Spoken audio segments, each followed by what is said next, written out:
Ghost students in a cash grab.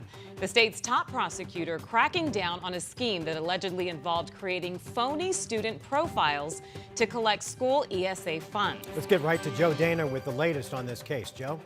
A state grand jury handing up the indictments against 5 adults. They face a range of charges that involve deceiving the Department of Education to collect ESA dollars.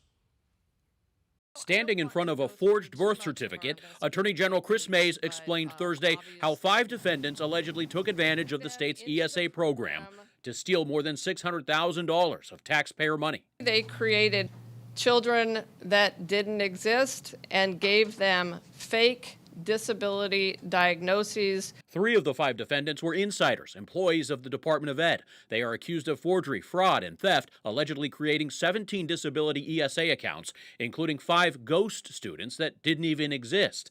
Mays alleges the ESA program, that has ballooned since its expansion in 2022, is uniquely vulnerable.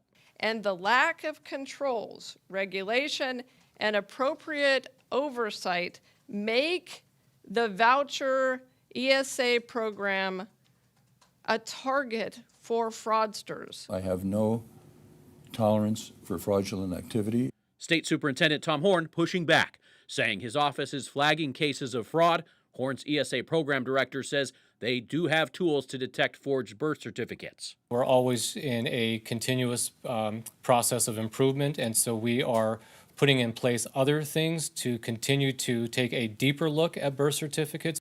The indictments come amid a wider debate about whether ESAs are good for the state. Arizona is the first to expand them for all students, not just those in vulnerable populations. The architect of the ESA expansion, House Speaker Ben Toma, tells 12 News, quote, "It's regrettable that critics of Arizona's highly popular and successful ESA program are predictably seizing this opportunity to politicize and undermine it."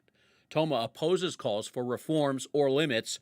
For now, Mays says she expects more indictments as her office investigates other ESA cases. A lot of things are being bought that you would not associate with educational activities, let's put it that way. There were others allegedly tied to the scheme. Mays says those investigations are ongoing as well. All right, Joe, this was fairly predictable. I'm sorry to anyone that didn't see this coming, but why didn't lawmakers put in better procedures to make sure people couldn't take advantage? Yeah, the short answer is that Democrats wanted more limits. They simply didn't have the votes. They've asked again this time around, including the governor during this session, but it appears Republicans aren't budging. And Joe, could these defendants be facing any jail time? If this evidence is strong enough, yes, they face the possibility of jail time, but they could try to strike a plea deal. And because we're at the very beginning of this process, we'll have to just see how it plays out. But yeah, we're talking about very serious criminal felony charges. All right, Joe, thanks. All right.